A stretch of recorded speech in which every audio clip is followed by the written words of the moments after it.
Sir खैर मकदम आपका हमें बताइए कि जिस तरह से अभी बजट सेशन शुरू होने वाला है और ऐसे में बीजेपी जो है शैडो एक कैबिनेट का 2 दिन से वो लगातार ये कोशिश कर रही है कि अपने आप को वहाँ जो है सरगर्मियाँ उसमें उस अमल में हिस्सा ले रही है, तो किस तरह से आप इसको देख रहे हैं? वो करे, जो उनकी मर्ज़ी है वो करना। हम सिर्फ चाहते हैं कि ये जो असेंबली है, जिस तरह स्पीकर साहब ने ऑल पार्टी मीटिंग ली कि हर एक जो पार्टी है वो अच्छे से काम करे, बजट पेश होगा, लोगों की बहबूदी के लिए होगा।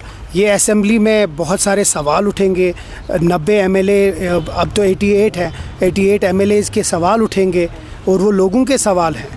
अगर कोई उसमें अड़चन लाता है, रुकावट लाता है, तो वो लोगों के ख़िलाफ़ होगा।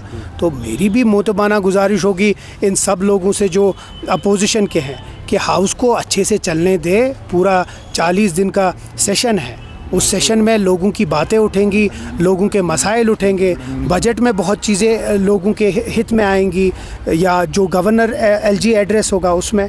तो कोशिश तो यही होगी इस असेंबली से कि लोगों के जो 10 साल का जो वैक्यूम है उसको किसी तरीके से हम फिल करें। तो चीफ मिनिस्टर का इस बार कहना है कि जो काम है वो कहीं ना कहीं इंटरसेप्ट हुआ है, पीस के हवाले से जो उन्होंने इस बार बयान दिया है, कश्मीर में जो अमन है तो कहीं ना कहीं वो जो है टेम्पररी फेज में है।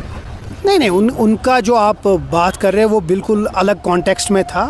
उमर साहब ने ऐसी कोई बात नहीं की। उमर साहब कहते हैं कि हम जो स्टेट गवर्नमेंट है, जो इलेक्टेड गवर्नमेंट है, उसको यहाँ के पीस में हिस्सेदार लाना बहुत ज़रूरी है, क्योंकि लोगों को आप अगर हिस्सेदार नहीं बनाएंगे तो आप पीस कैसे ला सकते हैं? क्योंकि लोग जुड़े हुए हैं हर किसी के साथ, या जो इलेक्टेड गवर्नमेंट है वो लोगों के साथ जुड़ी है।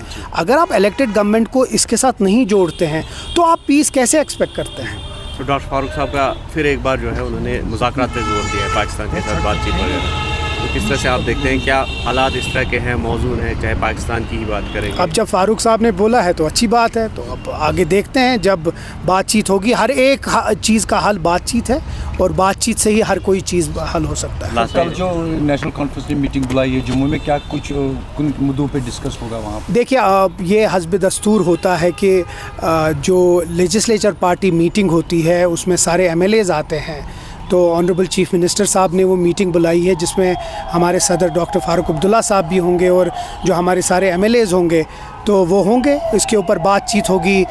बाकी जो भी असेंबली का सेशन है, क्या क्या मुद्दे हैं, क्या क्या इंस्ट्रक्शंस होंगी पार्टी की तरफ से, तो कोशिश रहेगी कि इस असेंबली को हम जितना हो सके उतना पीपल सेंट्रिक और लोगों के लिए उठाएं। बाकी असेंबली स्टार्ट हो रही है 3 तारीख से।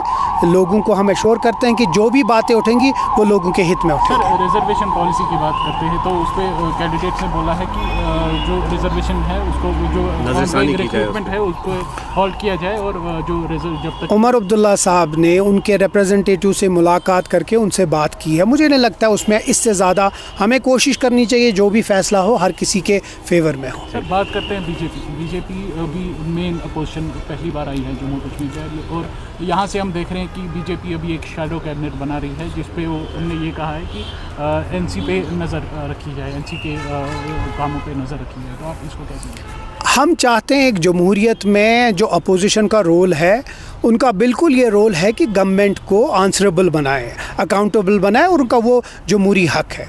लेकिन उस जमहूरी हक को वो इस्तेमाल करके अगर असेंबली को किसी तरीके से दरहम बरहम करते हैं तो वो प्रॉब्लम है। जहाँ तक एक अच्छे तरीके से असेंबली का चलना है, एक्सपेक्ट करते हैं जिस तरह स्पीकर साहब ने मीटिंग ली है, हम भी एक्सपेक्ट करते हैं, हम भी चाहते हैं कि हर एक MLA अपनी बातें उठाएं, अपने कंस्टिट्यूएंट्स की बातें उठाएं, अपनी कंस्टिट्यूएंसी की बातें उठाएं और लोगों के मसाइल उठाएं। अगर उनकी नज़र रखनी है हमें बहुत अच्छी बात है, हम भी चाहते हैं कि नज़र रखें ताकि हम भी जवाबदार हों और हम उनसे भी जवाबदारी लें कि 10 साल में जो नहीं हुआ वो हम 10 दिन में नहीं कर सकते, उसमें भी थोड़ा वक्त लगेगा।